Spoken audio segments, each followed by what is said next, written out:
তো নমস্কার বন্ধুরা, কেমন আছো সবাই? আশা করি সবাই খুব ভালো আছো। তো বন্ধুরা এখনো অবধি যাদের যুবসাথীর টাকা ঢোকেনি তারা আজকের ভিডিওটা পুরো শুরু থেকে শেষ অবধি দেখে যেও। কারণ আজকে আমি তোমাদের বলতে চলেছি যাদের টাকা এখনো অবধি ঢোকেনি, তোমাদের এখন কি করলে তোমার ব্যাংকে টাকাটা ঢুকে যাবে। তো আজকের ভিডিওটাকে স্কিপ না করে পুরো শুরু থেকে শেষ অবধি দেখে যেও।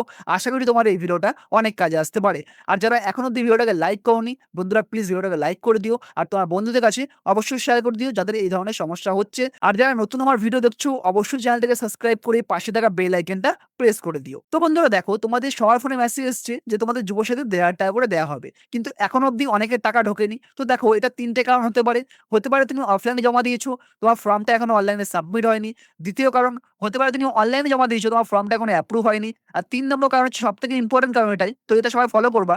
হতে পারে তোমার আধার কার্ডের সাথে তুমি যে ব্যাংক অ্যাকাউন্টটা দিয়েছো, সেই ব্যাংক অ্যাকাউন্টের সাথে তোমার সিডিং করানো নেই। তো সিডিংটা কি করে করাবা সেটাও তোমাকে বলে দেবো। তো ভিডিওটা পুরো শুরু থেকে শেষ অব্দি দেখে নাও। এটা সবথেকে ইম্পোর্টেন্ট কারণ টাকা না ঢোকার। তো কি করে করবা সেটা পুরো ডিটেইলস দেবো।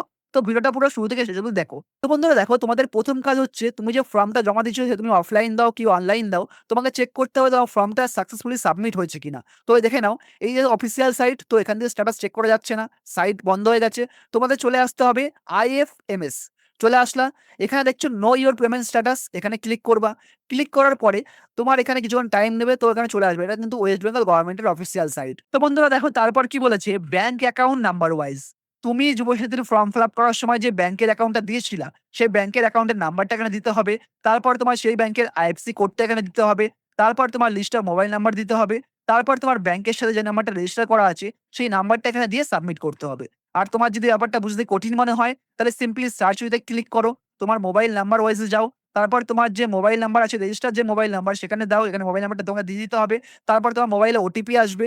ওটিপিটা দেবা। ওটিপি দেওয়ার পর তোমার এখানে সাবমিট করতে হবে। তো বন্ধুরা তারপর দেখো, তুমি যুবসাথীর ফর্ম ফিল আপ তুমি অফলাইনে করো কিংবা অনলাইনে করো। যদি তোমার সত্যিকারের অফিসিয়ালি ভাবে ফর্মটা সাবমিট করা থাকে, তাহলে তোমার এখানে ব্যাংকের অ্যাকাউন্ট নাম্বার, তোমার নিজের নাম, তোমার ফোন নাম্বার এখানে শো করবে। আর তুমি যদি দেখো মোবাইল নাম্বার দিয়ে দেখো কিংবা ব্যাংকের অ্যাকাউন্ট নাম্বার দিয়ে দেখো, তোমার যদি সাবমিট করার পর এখানে তোমার নাম শো না করে কিংবা তোমার ব্যাংকের অ্যাকাউন্ট নাম্বার শো না করে, তুমি আজকেই তোমার নিজের এলাকায় বিডিও অফিস কিংবা পঞ্চায়েতে গিয়ে যোগাযোগ করো বা পৌরসভায় যেতে পারো, গিয়ে যোগাযোগ করো। ভুলে গেলে পুরো ব্যাপারটা। তো এবারে দেখো, যাদের এখানে নাম শো করছে বাট এখনো অব্দি টাকা তোমাদের ঢোকেনি, তো তোমাদের সবাই চলে আসতে হবে NPCI ওয়েবসাইটে। এখানে এসে তোমার কাস্টমারে ক্লিক করবা। কাস্টমারে ক্লিক করার পর দেখো ভারত আধার সিডিং এনেবল, এখানে ক্লিক করবা। ক্লিক করার পর তোমার এখানে ৮ মিনিট সময় দেবে। দেখতে পাচ্ছ ৮ মিনিট সময় আছে, তোমাকে ৮ মিনিটের মধ্যে করতে হবে এখানে। তো দেখো, সবার ১ম এ তোমাকে এখানে আসতে হবে, আধার ম্যাপিং স্ট্যাটাস এ ক্লিক করবা। তোমার মোবাইল নাম্বার সরি, তোমার এখানে আধার কার্ড দিতে হবে, আধার কার্ডের নাম্বারটা এখানে দিতে হবে। ক্যাপচার কোডে ক্লিক করবা। ক্যাপচার কোড দেওয়ার পর চেক স্ট্যাটাস এ ক্লিক করবা। যদি তোমার আগে থেকে সিডিং করানো থাকে তাহলে খুব ভালো। কোন কিছু করার দরকার নেই, তোমার টাকা ঢুকে যাবে। আর তোমার যদি এখানে নো ফাউন্ড দেখায়, তো সিম্পলি তোমাকে চলে আসতে হবে। আধার সিডিং ও ডিসিডিং এ ক্লিক করবা। ক্লিক করার পর তোমার এখানে আধার নাম্বারটা দিতে হবে। তারপর তুমি সিডিং এ ক্লিক করবা। তারপর তোমার ব্যাংকের নাম এখানে সিলেক্ট করতে হবে, তোমার কোন ব্যাংকে অ্যাকাউন্ট আছে। সিলেক্ট করার পর তোমার এই যে এখানে দেখো ফ্রেশ সিডিং আছে, আরেকটা আছে মুভমেন্ট আছে। মুভমেন্ট ২ ধরনের আছে। একটা তোমার same bank with another account যদি থাকে তুমি এখানে করতে পারবা।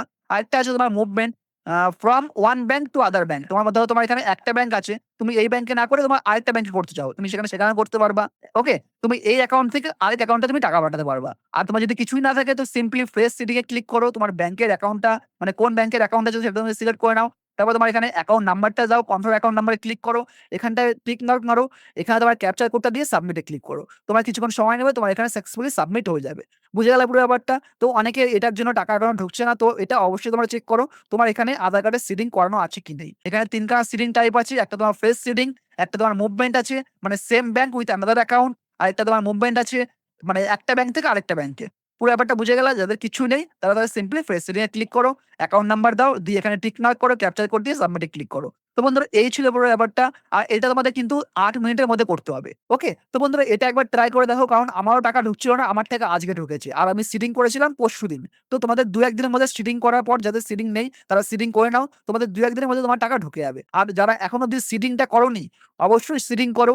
আর যাদের নাম এখানে শো করছে না, যাদের নাম এখানে শো করছে না মোবাইল নাম্বার দিয়ে কিংবা ব্যাংকের অ্যাকাউন্ট দিয়ে, তারা অবশ্যই আজকেই বা কালকে অবশ্যই তোমার নিজের এলাকার বিডিও অফিস কিংবা পঞ্চায়েতে গিয়ে খবর নাও যে আমার ফর্মটা এখনো সাবমিট হয়নি কেন? তুমি যেখানে জমা দিয়েছো সেই এলাকায় গিয়ে খবর নাও, বা সেই যে বুথ ক্যাম্প করেছিল না ক্যাম্পে, সেই ক্যাম্পে গিয়ে খবর নাও আমার ফর্মটা এখনো সাবমিট হয়নি কেন? আর যদি সাবমিট হয়ে থাকে তাহলে অবশ্যই সিডিং এ ক্লিক করো। সিডিং এ গিয়ে চেক করো তোমার অ্যাকাউন্টে মানে তোমার আধার কার্ডের সাথে তোমার ব্যাংকের অ্যাকাউন্টে সিডিং করানো আছে কিনা। যদি না করানো থাকে তাহলে স্টেপ বাই স্টেপ এখানে দেখো ৮ মিনিট টাইম দিয়েছিল, ২ মিনিট হয়ে গেল। লাস্ট ২ মিনিট বাকি আছে। তো স্টেপ বাই স্টেপ তুমি এখানে অ্যাকাউন্টে সিডিং করে নাও। তোমার এখানে আধার কার্ড দেবা, সিডিং এ ক্লিক করবা, ব্যাংকের অ্যাকাউন্ট নাম্বার সিলেক্ট করবা, মানে ব্যাংকের অ্যাকাউন্ট সিলেক্ট করবা। কোন ব্যাংকে তোমার অ্যাকাউন্ট আছে, তারপরে ফ্রেশ সিডিং, অ্যাকাউন্ট নাম্বার দেবা, কনফার্ম অ্যাকাউন্ট নাম্বার দেবা। এখানে টিক মারবা, তোমার এখানে ক্যাপচার কোড দেবা, সাবমিট এ ক্লিক করবা। ব্যাস পুরো জিনিস শেষ। তো কিছুক্ষণ সময় নেবে, তোমার এখানে সাকসেসফুলি সাবমিট হয়ে যাবে। ওকে? তো বন্ধুরা এই ছিল আজকের ভিডিওটা। ভিডিওটা কেমন লাগলো কমেন্ট করে অবশ্যই জানিও। আর যদি ভিডিওটা ভালো লাগে অবশ্যই ভিডিওটাকে লাইক করে দিও। তো তোমাদের বন্ধুদের কাছে শেয়ার করে দিও, যাদের টাকা এখনো অব্দি ঢোকেনি তাদের কাছে ভিডিওটা অবশ্যই পাঠিয়ে দিও। আর যাদের বুঝতে অসুবিধা হচ্ছে তারা অবশ্যই আমাকে কমেন্ট করে জানাও। আমি তোমাদের রিপ্লাই করার পুরো চেষ্টা করব। আশা করি তোমাদের প্রবলেম সলভ হয়ে যাবে। তো আবার দেখা হবে কালকে নতুন একটা চাকরির বিজ্ঞপ্তি নিয়ে। সবাই ভালো থাকো, সুস্থ থাকো। Tata, bye bye, take care.